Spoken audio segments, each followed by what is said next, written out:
Ready na ba kayo? Let's go! First time mo mag-fly? Ako, first time namin. Ako na-try ko siya before, pero hindi rin nasundan kasi nagpa-bike na. Hindi mo nasundan, kaya ako gusto mo ngayon sundan. Siyempre, gusto ko ikaw din magawa mo to kasi exciting to, di ba, Kuya? Mukha naman. Anyway, orient lang namin kayo sa mga time. Banding moments namin ni Jopay. Dati para kami asit pusa. Nung nag-matured na kami, pag nagkikita-kita na kami, andyan yung lalabas kami, kakain kami. I'm ready! Come on! Kung dati talagang palagimik kami. Kami-kami nila Mia, kami-kami nila Ira, talagang kami kasi tatlo magkakasama. Ganon ka-intact yung samahan namin. Nabawasan na lang to nung umalis ako sa group. Karera to Teka, Galingan mo. sandali lang. Ang pinagkaiba namin, mas mahirap naman ito. Walang ganon-ganon. First time, di ba? Ikaw, pangilan? 5 times? Oh, you deserve it. Drive on! Ano yun? Pagod na ako. Joke lang.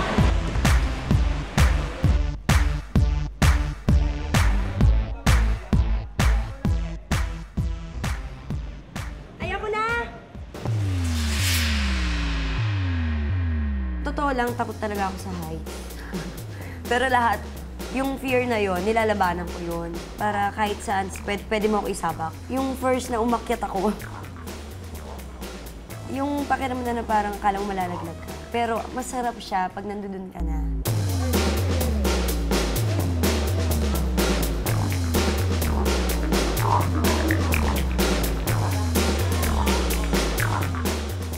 Yan, yun nasa harap mo ba? Bucket. Yan. Yung parang place sa left side. Magpapawis naman sila, no? In the middle.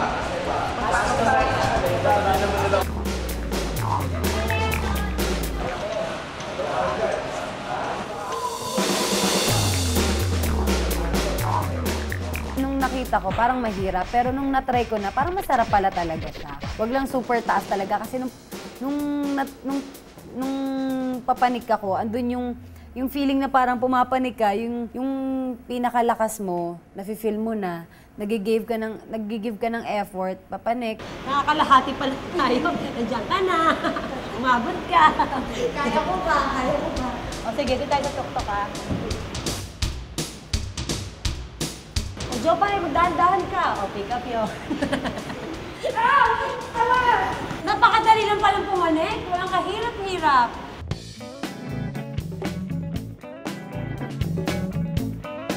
May na yata. Okay. Ha? Grabe, nakakakaba. Pero masarap. Ano ba?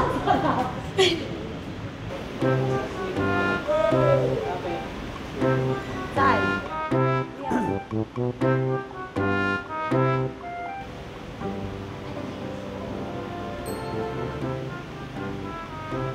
Jopay, i-reach kita. Blanket.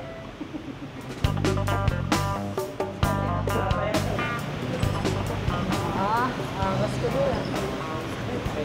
Jopay, I'm so happy kasi syempre na-experience ko to. Niyaya mo ko. Kahit na may fear of heights ako, na-overcome ko yung takot ko sa height. Ganun naman yun eh. Kailangan mo subukan yung lahat na nakakatakot. Masarap nga itry lahat ng mahirap. Pahinga muna kami. Yes, sana nag-enjoy kayo. Enjoy kayo, mga chuk-chuk.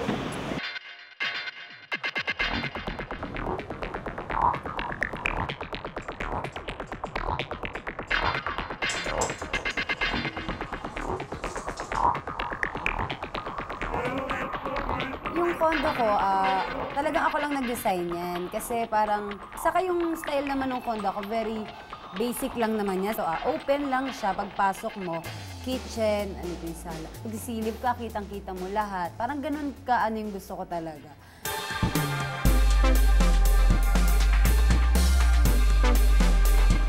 Actually, this is my favorite place. Kaya ako siya favorite kasi minsan pag pagod ako, dito ako umiga. Kasi kaya ito yung ano ko, pinagawa ko, parang bed na rin siya na sofa bed na rin. At the same time, pag pagod ako, nanonood ako ng TV. So, pag gusto ko dim light, dinidim ko yung light para mas relax. Nabili ko yung condo ko, 2008. Yung money ko, Sa halip na ibangko ko, parang naisip ko na mag-invest kahit pa. Kung mapapansin niyo yung condo ko, very black and white. Tapos may touch ng red para magkaroon ng kulay.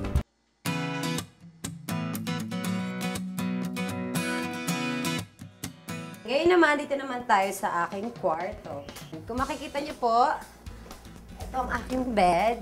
Maliit lang siya kasi ako lang naman mag-isa talaga. And this is my note sa work. Diyan ko sinusulat lahat ng mga shows namin. And this is my favorite toy. Gusto niyo makita? Cute to.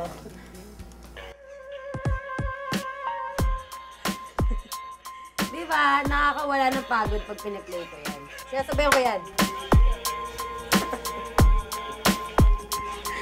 Ayan.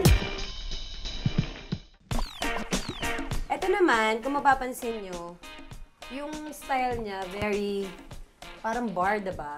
Ito yung ilaw na pinagawa ko talaga. Yan. So, pag nagpo-pole ako, yan talaga yung ilaw. Diba? Ang saya-saya niya.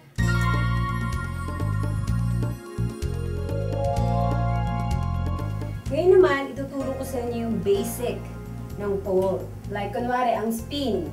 Siyempre, merong sa beginners, meron tayong mga basic spin, like chair. Yung right arm mo, dapat pull. Yung left arm, push. Pero dapat sabay. So,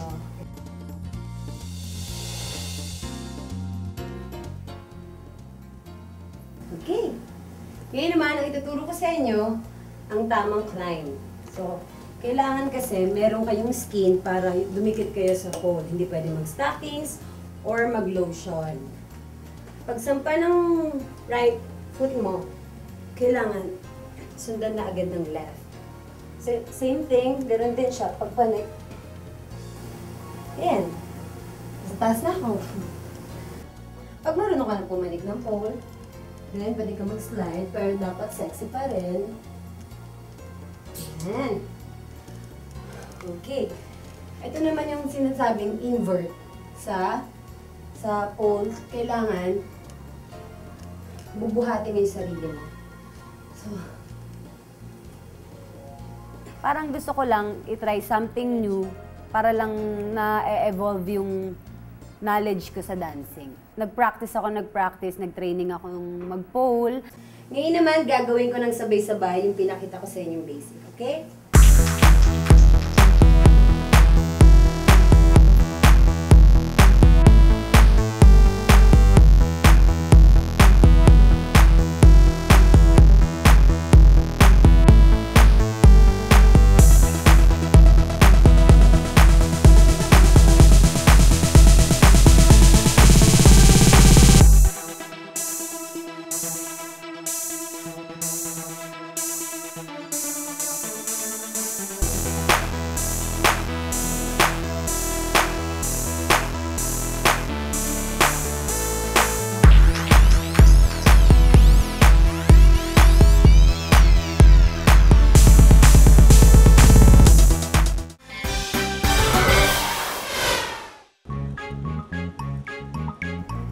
Nandito kami ngayon sa Purple Groom kung saan pinapagupitan ko itong mga aso ko monthly.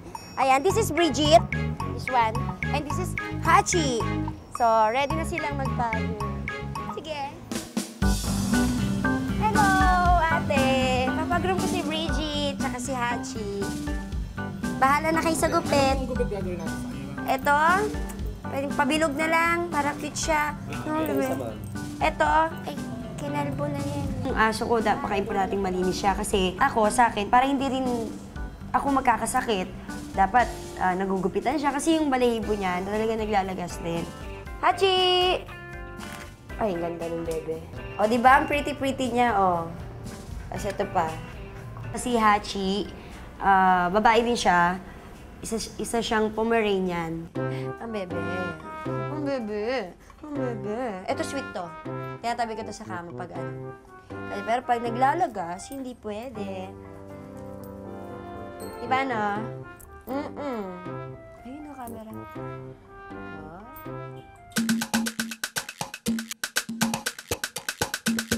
Ayan, tapos na si Hachi. siyang gupitan, binoblower na siya. Ngayon si Bridget naman yung gugupitan. Ngayon na lang ako naging hands-on doon sa mga babae. Pero dati, kasi yung trabaho ko dati, sobrang busy. Sabi nga ng nanay ko, gusto mo lang ng aso, pero hindi ko nag-aalaga. Sabi niya, kami nag-aalaga. Tapos yung na-realize ko, oo nga naman. Titigan ba kami? Titigan ba rin?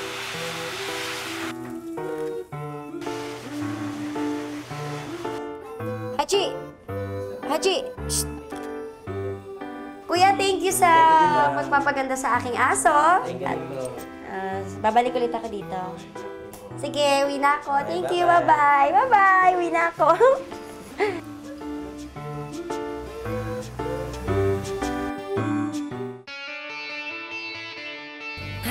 Bakit? Ilang ulit ako babalik sa pagbabike sila lagi. Kasi nag-uulan. Kaya hindi ka pwede Ito si Kuya Arnel. Si Kuya Arnel na mamahalin ng kanyang bisikleta. Bibigay na niya sa akin to susunod to. Kailan ba birthday mo? January. Dati kasi nung bata ko, mahilig talaga ako mag-bike. Hanggang sa may sidecar kami dati, lumusot pa ako sa ilalim nun. Nakaladkad ako. Tapos sabi ko, nung first time ko mag-bike sa kanila, first time ko sumama doon sa pinaka-bundok, grabe, sabi ko, ang ganito pala kahirap. Yun yung assistant ko. Ngayon lang ulit ako magbabike ka, huwag masyadong mag-expect ka. Pag summer kasi, weekly, twice a week, parang ganon. Pero ngayong umuulan kasi, mahirap makipagsapalaran dun sa mga trail, yung sa mga madudulas. Andito tayo ngayon sa The Fort, kung saan eto, magbabike kami. Siyempre, masarap magbike, kaso sobrang hapdi ang init. Ang kalaban mo lang talaga sa biking, sugat Sugat, gas-gas, tsaka itim. Mangingitim ka talaga. Yung skin mo hindi mo ganun maalaga. Tapos yung muscle mo lalaki talaga. Pero maganda siya sa health. Lalo na kapag kapos ka sa hininga. Like ako, kapos ako sa hininga Nakakatulong siya sa akin. Ford Unifacio, anti-betray. Isisibo. Ayan, parang cheque lang. Ha? Ha?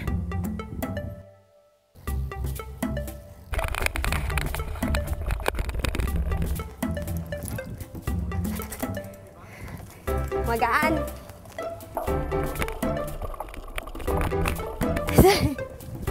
Ang sakit sa dibdib.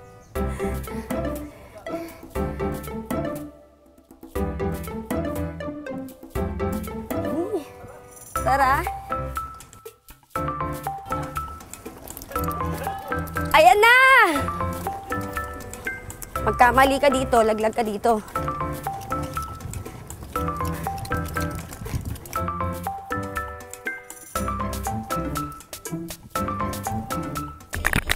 Wala nang training kasi pag nag-bike ka, diretso na Nare-remember ko nun, yung pinakamahirap na ginawa ko sa Timberland.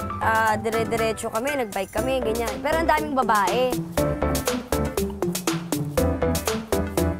Sa pag-akyat ko, natapos ko lahat kasi talagang ganun yun. Meron talagang mga bato-batong malalaki, umaangat talaga yung likuran ko. Talagang, ay Lord, yan talaga ako. Tapos, magdating ko dun sa taas, nakita ko yung babaeng nauna pa akong umakyat. Bakit nandun na? May shortcut. Yung madali. Ayan. Tapos na kaming mag-bike. Hindi naman nalata, di ba? Mga namin gusi-gusin. Ayan. Kaya sa inyo, subukan nyo din mag-bike tsaka mag-trail kasi masarap mag-bike talaga. Nakakawala ng stress, sobra. Tapos, ano pa ba? Tsaka yung, yun, challenge. Tsaka yung bonding din namin di ba? We're happy! Hello! Nandito tayo ngayon sa Guagua, Pampanga para sa show ko tonight. Sila yung kumuha sa akin, so meron ditong nagaganap na bikini fashion show. So, mamaya, mag-ayos lang ako. Here we go.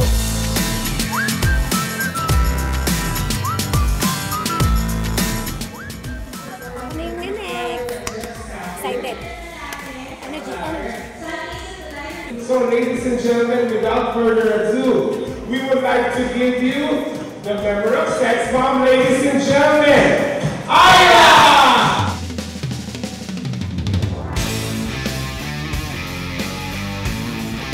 As a performer, hindi naman mawawala yung stage fear na sinasabi. Kasi performer, mas maganda yung kinakalabasan ng performance mo pag may kaba ka. Lagi may takot ka. Kasi iisipin mo lagi kung paano mo mapapasaya yung mga taong nanonood sa'yo o paano mo sila mapapangiti sa gagawin mo o kung paano mo sila mapapawaw. Pero pag lumabas ka na at ginawa mo na, hindi mo alam doon lumalabas yung gigil mo. Nagustuhan niyo po ba ang ginawa ko? Meron po ako iilahan ng mga papa na pwede po ako samahan sa stage. Mga papa po na pwede po makasayaw.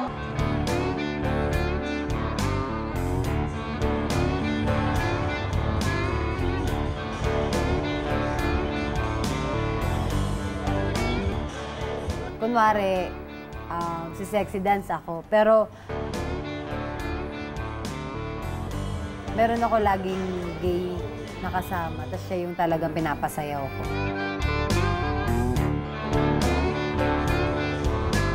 Trabaho namin ang sumayaw at magpasaya. So, ginagawa rin namin to para sa family. Kaya yung mga sumusuporta naman sa Sex Bomb, sobrang thankful kami.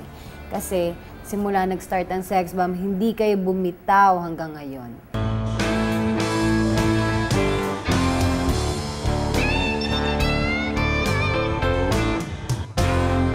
Oh, ayan, tapos na ako mag-perform dito sa Pampanga.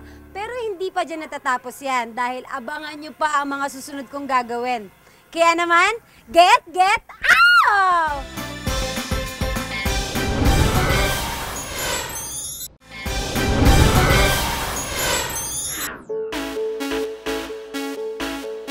Ayan, nandito tayo ngayon sa Hiraya Theater Production kung saan yung makikita niya na kakaibang Jopay Sex Bomb naman. Hindi lang pagsasayaw o pagkanta yung ginagawa ko kasi mahal ko na rin itong ginagawa ko dito kaya ito yung script ko.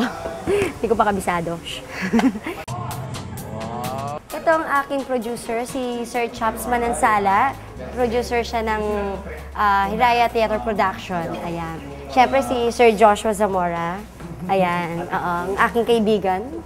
At aking director na magaling, si Sir Jonas. Ayan. Pasensya na. Ang aking mga kasamaan sa teatro. Nag-start ako sa Hiraya Theater Production nung last year lang, summer din. Nag-invite sa akin sumali sa theater si Josh. Tapos marami nang gusto rin talaga na mag-theater ako. Kaso kinakabahan nga kasi ako. Tapos si Chops Manansala ng May Sala. Siya yung sabi, hindi, kaya mo yan. Sabi ko, oh, sige, susubukan ko. Script ko. Nanihirapan ng script. Ang haba. Talaga yung script ko hindi pwede mawala sa akin dahil nga hindi naman din ako ganun kagaling para, 'di ba, para magkampante lang. Kasi kumbaga meron pa rin akong kaba. Hoy, Pino, hindi ito ang pinangarap kong buhay. At hindi rin ito ang pinangako mo sa akin. Alam ko naman yan si Tang. Pero ano magagawa ko? Si Jopay sa totoong buhay kasi makulit, kalog, boyish. Ganun eh. Si Sitang naman, girl. Mahinhin. Tapos sa kapag-asawa, nahirapan sa buhay, naninigaw na, nagnanag na, ganun. Dahil kasi hinayaan mo na lang ako magtrabaho sa Maynila. Kahit isang katulong, hindi sana meron tayo nakakain sa bawat pagkalam ng ating sigmura. Hindi pa lumawa ng ganito ang bilang ng ating mga anak! Hindi ka na! Hindi ka matitigil! Ha? Ha? Hindi ka titigil!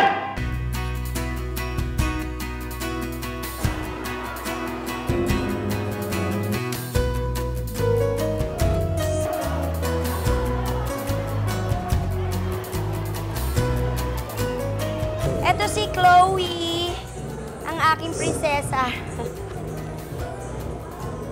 Yan. Ganda mo, magagalit siya. At sa mga device. Ayan, nagre-ready na kami kasi malapit nang mag-start yung show namin. Ngayon, nag-technical rehearsal na sila doon sa labas. Yung mga ginawa na yung mga adlib. Sige. No, sige, tulungan lang tayo. Lapel. Sobrang kaba. As in talagang sabi ko, Lord help me talaga. Kasi ang tagal eh. Actually, nagawa na namin yun. Pero syempre, ayoko yung kampante na alam ko na yan, kaya ko na yan, di ba? Gusto ko kasi, walang perfect, pero gusto ko maayos lang talaga siya.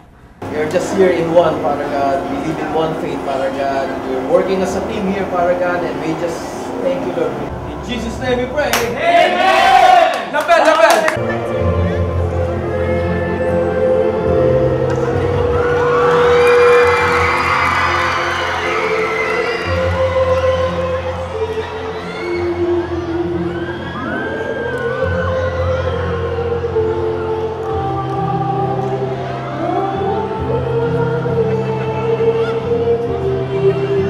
Ako si Sitang doon, asawa ko ni Pilo.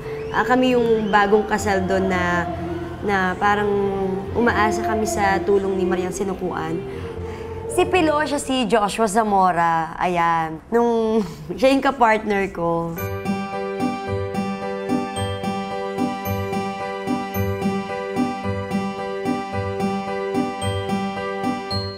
Yun yung segue doon. Okay naman kami ni Joshua. Ngayon kasi talagang magkaibigan kami. Yung pagiging magkaibigan namin sobrang close din. Kasi syempre, di ba, dati kami siyang boyfriend. Sabi nga nila, bakit magkasama pa rin kayo? Parang ano, ba't masama ba?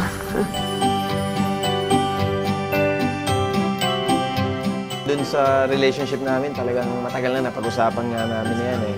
And minsan, may mga times pa na nagjo-joke around kami na, uy, hanap mo naman ako ng partner, ganyan-ganyan. Pero sa amin, for us, talagang naging importante sa amin yung maging active kami both sa church. And we really share the same faith. And para sa amin, yun talaga yung mahalaga.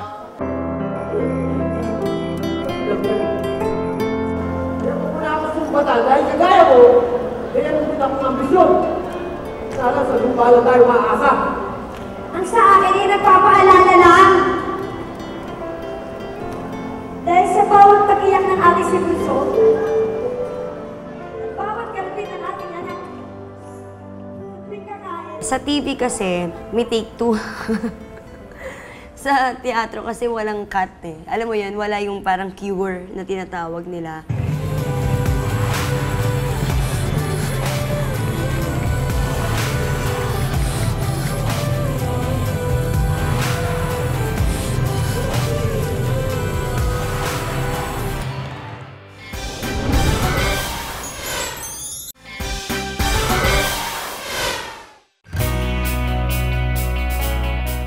Hello! Nandito ngayon tayo sa lugar kung saan ako nagmula, ang Tondo, Manila. Sama kayo sa akin.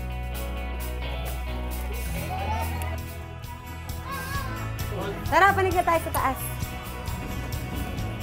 Okay! Meet my family. Ayan. Ayan yung sister ko, bagong panganak. Naku naman, oh. Si Ayesa na may dila na naman, oh. Ayan yung sister ko, youngest sister. So, dito kami nagbabanding, minsan kumakain, sama-sama. Cute na, no? Ito yung mother ko, na hindi naghanda. Anong nangyayari sa akin? Sobrang busy ko, hindi ko talaga sila mabigyan ng time. Mga 2 years yata, hindi kami nagkikita-kita. Mama ko lang. Sa mga kapatid ko, parang na-miss ko pala sila. Parang ngayon, nadalas yung dalaw ko sa Tondo. Every Sunday, andun ako, kumakain kami, nagdadala akong food minsan, tapos papaluto kami, kahit kami-kami lang. Tara, kain tayo, kain. Kain na kain. Kakain tayo. Anong gusto, pansit? Mahilig siya sa pansit, mama eh. Ay ko, ano ba yun? Favorite food ko kapag pupunta ako dito, pandesal sa kapansin. Siya na yung tumayong breadwinner. So, magmula nung umangat siya sa dancer, nakilala, siya na yung nagpo-provide lahat, nagpaaral sa kapatid niya. Lahat siya talaga. Siguro dahil iniwan kami ng father ko dati, natuto kaming lahat, lumabat. Na parang kung titignan mo ngayon, parang yung mga kapatid ko, layo nang narating, may mga magagandang family na sila. O ayan, nakilala nyo na ang family ko. At nakita nyo na rin kung gaano kasaya sa Tondo. Maingay pero masaya. O ngayon naman, magbabanding muna kami. Kaya maraming salamat sa pagbisita nyo. Bye-bye!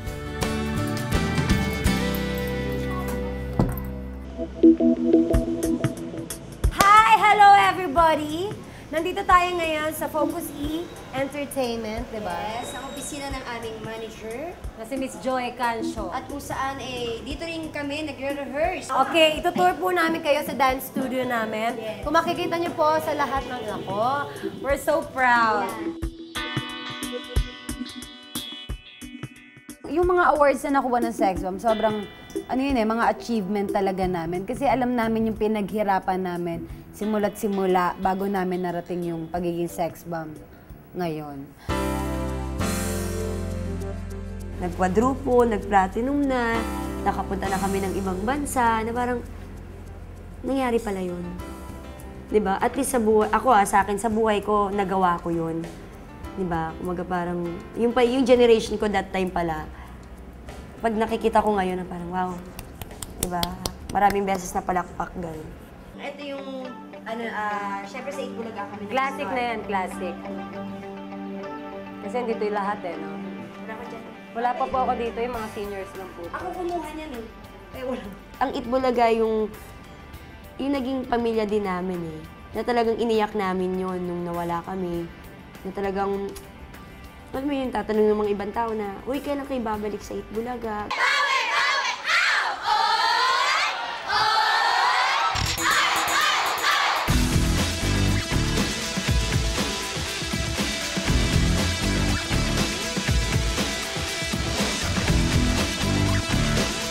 Kahit ngayon wala na kami. Sobrang yung respeto namin sa kanila, hindi mawawala. Nagmula kami sa Itbulaga, kaya kami nandito ngayon. Kato. Miss Joy Cancio, pwede po ba namin kayo ma-interview? Maaari po ba? Kung yung mamarapatin. Tsaka ko. Si Joy! Showbiz lang. Hindi, gusto lang namin malaman, yung mag-share din kayo about Sex Bomb. Kung paano kami nag-start, tsaka kung Nakalimutan ko na. Buti na lang nakalimutan niya. Paano mo kami na-discover? Alam ko na. Unahin ko si Jopay. Si Siyempre siya Jopay nauna. kasi... Nauna ba si Jopay? Nauna po siya. Nauna ka eh. Nauna ka. Walking ito sa studio sa Broadway sa Itbulaga. So, gusto niyang pumasok na dancer sa group. Kinakabahan ako na. So, hindi pa Sex Bomb. Blonde yung buhok mo. Diba? Dance focus muna. Opo, ng 1 week. Oo, ng one. 1 week lang, teacher. Yan. Tapos, kasi nga nagaling siya sa ibang grupo. Yan, yun yung natatandaan ko. Tapos sinamahan pa nga kita agad-agad. Nagpunta kami sa salon. Sa salon. Ano kasi yun? mukha siyang provinsyana. Kasi Kulay, goldie. ngayon lang nakakita ng buhok na mais. Si Ira naman, ito si Ira kagulat-gulat kasi nag-judge ko na imbitahan ako mag-judge sa Paranaque. Yung competition doon, group na iba-ibang barangay. At saka ang tindi ng mga liftings niya, talagang buwis buhay na. Buwis buhay. So, pinintay ko siya, nagbigay ako ng calling card, at hindi niya alam ang Sex Bomb. Si Ate Joy, parang naano sa akin na, hindi mo alam ang Sex Bomb? Sabi ko, ano nga po yun? Sabi, eto, tumawag ka. Tawagan mo ko. Siguro mga April, May, gano'n, ng 2000. Talagang, alala ko. Kasi ako yung tao na gusto ko lang sayaw ng sayaw. Kung wala talagang Joy Cancio, walang Sex Bomb. Yes. Alam natin lahat yan, mga kaibigan. Kung wala naman kayo, walang Sex Bomb. Ay! Pagsak mo. Mahal ko naman silang lahat. Lalo-lalo itong mga seniors. Kasi sila yung nag-umpisa, kumbaga, kung paano rin ako nagkaroon ng pangalang Joy Cancio. Ang Sex Bomb is Sex Bomb na na marami man, parang mga dating dancers, di ba? Mga tumatak na talaga. So, happy ako kasi naging part ako ng Sex Bomb kasi hindi lang natapos yung buhay ko sa isang contest. Yung talent na binigay sa akin ni God, na parang napapakinabangan ko siya para tulungan ang family ko, pati na rin ng Sex Bomb. Dahil dyan, group hug! Nakausap ang ko.